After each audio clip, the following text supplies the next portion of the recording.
Argentina. Officially, the Argentine Republic is a federal country located in southeastern South America. With a mainland area of almost 3 million kilometers square, Argentina is the 80th largest country in the world, the second largest in Latin America, and the largest Spanish-speaking nation.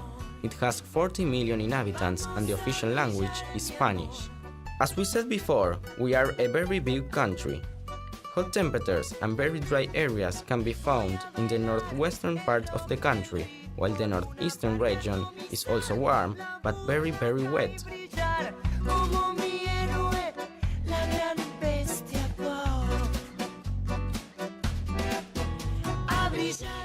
The center of the country is composed by the Pampas Plain, where the city of Buenos Aires is located. Argentine South is very cold. The Patagonia, the southernmost region, contains the southernmost city in the world, Ushuaia. We are only 1,500 kilometers away from the Antarctic continent. Argentine culture has significant European influences. Buenos Aires, its cultural capital, is largely characterized by both the prevalence of people of European descent and of conscious imitation of European styles in architecture. The other big influence is the gauchos and their traditional country lifestyle of self-reliance. Finally, indigenous American traditions like yerba mate have been absorbed into the general culture. Our favorite gastronomic dishes include the asado, as well as dulce de leche and alfajores. More important than anything, football. It is the biggest Argentine passion. Boca and River are the biggest clubs. Their football game, one against the other, is called the Super Clásico and is considered one of the most important sport events in the world. Some Argentine well-known players include Diego Maradona, Lionel Messi, and Carlos Tevez. Other well-known Argentine figures include Queen Máxima of the Kingdom of the Netherlands, Pope Francis, Che Guevara, and Eva Perón. Argentina was victim of 6 different dictatorships during the 20th century, in 1930, 1943, 1955, 1962, 1966, and 1976. The first 4 established interim dictatorships, while the last one established permanent dictatorships.